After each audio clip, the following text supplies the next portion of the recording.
Hey everybody, and welcome back to the Kent Raible Jewelry Studio. I'm working on my Polka Dots project for the American Jewelry Design Council, and it's coming along good. It's, one of these projects that I didn't really plan out ahead that much. All I decided to do is do a big disc with a bunch of dots on it on a double cylinder for a double ring.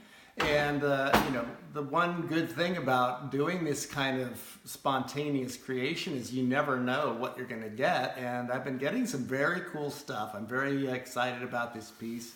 It's really more of a show piece than a wearable piece of jewelry, although it is. But I've been getting into some really cool stuff, especially on the overall form of the piece, which I'm really happy with.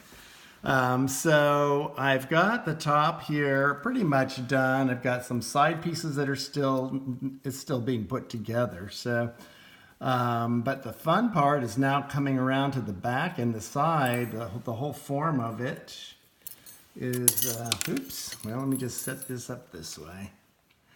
I'll just set this on here. So the double cylinder, which is the tube for the two fingers, is now forming a very interesting, kind of cool form here. I really like it, and lots of really great lines.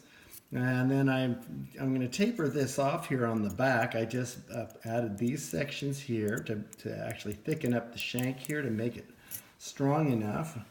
It's going to stay open here on the side, and I'll put a stone right here at the end of each one, and maybe a little bit of ornamentation here, but there'll be some granulation in here in the recessed areas.